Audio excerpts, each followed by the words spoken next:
Welcome to Running the Table, the podcast where we run through everything on the table in the world of college basketball.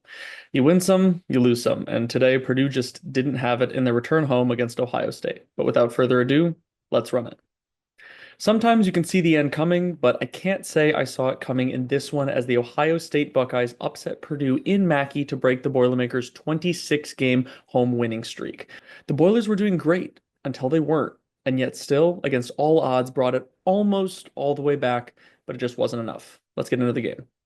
Purdue got off to a solid start in their return home, with Braden scoring the game's opening basket on the first possession and helping TKR get going early to open up a 12-5 lead after 5 minutes.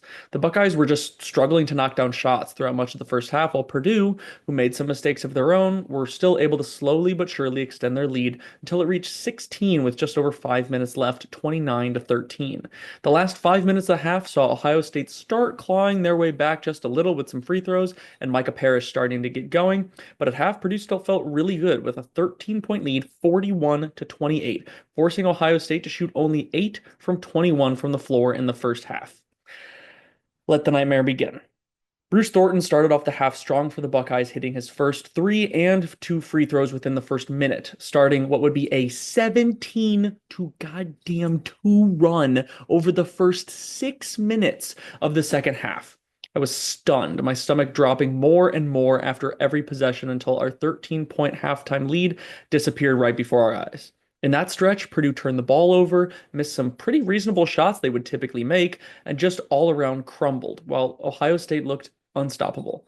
Purdue would find their offense back and even looking like they were riding the ship, getting Fletcher Loyer going with 3 straight buckets to retake the lead before a Braden Smith jumper and Jakari Harris three would extend Purdue's lead back to 6 with 7 minutes to go. Thank the Lord, we finally got our act together and can close out this game, right? Wrong. Sean Stewart jumper, Micah Parrish three, Devin Royal dunk, Micah Parrish layup, and another Micah Parrish three, another Micah Parrish three, 15 unanswered points, 3 minutes. I was stunned yet again. They couldn't miss, and yet Purdue wasn't done either. Enter the final 2.5 minutes. TKR with 2 free throws and 3 straight buckets after turnovers by the Buckeyes cut the lead back to 1 again. But then a dagger three that wasn't actually a three. The miscommunication makes Micah Parrish make a stupid pass thinking they were up 4 when they were only up 3, and then Purdue slowly bled out over the last 9 seconds of regulation, down 3, getting fouled, making free throws, and fouling instantly just to watch OSU make more free throws. I would be remiss if I didn't mention a pretty wild no-call push-off in the final seconds to ensure Ohio State got to the free throw line, but maybe we'll talk about that topic a bit later. After a whole lot of anxiety and finally realization, Fletcher Loyer's three-quarter court heave falls way short to end this one 73-70. Heading into our top performers, you have at the top Trey Kaufman-Renn once again with 26 points on 11 of 16 shooting, 4 for 7 from the free throw line, 7 rebounds, 2 assists, a steal, but 3 turnovers in his 38 minutes. Behind him was Braden Smith once again, not as good of an offensive game, still ended up with 12 points, but really struggled from the floor. A lot of those reasonable shots that I talked about that didn't go in, a lot of them were Braden's. He was 3 for 14 from the floor, 1 for 3 from 3. He was 5 for 6 from the free throw line, 5 rebounds, 8 assists, a steal, and only 1 turnover in just 30 minutes. So they gave him some time off, some significant time off when they were up. But as it turns out, it really would have been better if they could have just extended that lead even further. But heading over to Ohio State, it's got to start off with Micah Parrish. He looked absolutely insane in this game with 22 points on 8 of 10 shooting. He was 6 for 8 from 3. The only 2 shots he missed were from deep. 7 rebounds, 2 assists, and a steal, but he did have 4 turnovers in his 31 minutes. Behind him is Devin Royal with 16 points of his own on 4 of 9 shooting. 8 for 10 from the line, 6 rebounds, an assist, a block, but 5 turnovers in his 36 minutes. For the honorable mentions, we have Fletcher Loyer, who had 15 points on 6 of 12 shooting, so a pretty decent night overall, but he couldn't find anything from distance. He was 0 for 2 from deep, 3 for 3 from the free throw line, adding 3 rebounds and a steal in his 39 minutes. And for Ohio State, Bruce Thornton, who I mentioned earlier, had 11 points on 3 of 7 shooting, 3 of 6 from three, so almost all of his shots being from deep, 2 for 2 from the free throw line, adding 6 rebounds, 5 assists, 2 steals, and 3 turnovers in his 38 minutes.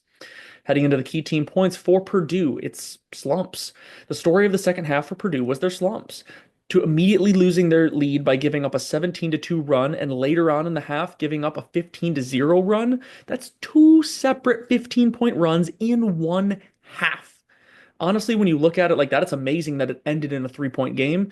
Usually it's Purdue going on big scoring runs, not giving them up, especially not at home when you have the crowd behind you. You have the paint crew, you have Mackey. I don't see this happening to Purdue again, but it's actually wild to me that this happened in the first place. And secondly, it's twos versus threes.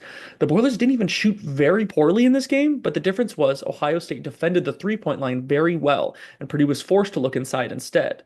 It made TKR look really good with his 26. Purdue actually made more 2-point shots than the Buckeyes did, going 26 for 54, while OSU went 24 for 45. But Ohio State shot 11 for 23 from deep, while Purdue only shot 3 for 9. So Ohio State scored 24 more points from beyond the arc. It's the definition of trading twos for threes, and Purdue made enough twos to still keep it close, but they couldn't quite make up for that difference. And thirdly, it's have some heart. This kind of goes back to the first point about some slumps. Purdue is just too good of a team to be giving up massive runs like that. Have some heart, have some respect for yourselves and your opponents. Don't think you just have it in the bag at any point in the game. Usually Purdue is better at closing games, and despite all the mistakes they made, despite how well the Buckeyes played, Purdue still had the chance to close out this game, and they blew it. It's very disappointing to me. Heading over to Ohio State, it starts off with so many turnovers. Purdue did a great job once again, causing a ton of turnovers, especially in the second half, to give themselves more chances to come back. But from Ohio State's perspective, that's just unacceptable when you're playing so well on offense if you just get shots off. 18 turnovers on the game. 18, and they still won the game. In Mackey, of all places. This game wouldn't have even been close if they have taken care of the ball a bit better while Purdue tried to claw back at the end. Secondly, it's halftime adjustments. The difference between halves was absolutely night and day for Ohio State. They shot 8 for 21 in the first half, good for 38%, which is just plain bad. Once the second half started, they turned into the 2015-2016 Warriors and couldn't miss. They shot 16 for 24, or 66.7% in the second half, and 8 for 12 from deep, outscoring Purdue by 16, all while Purdue didn't play that horribly. I couldn't believe what I was seeing from a 10-8 team at the time, and quite frankly, I still don't. And thirdly, it's the three ball. I touched on this a bit in my last point, but Ohio State shot the hell out of the three ball, especially in the second half. They shoot 38% on the season, so they're no stranger to shooting well from deep. But anytime you shoot nearly 50% on 20 plus shots is a fantastic performance, and on the road no less. Micah Parrish individually shot 6 for 8, and in their last big scoring run, he was relentless, hitting back-to-back threes to take the life and soul out of Mackey.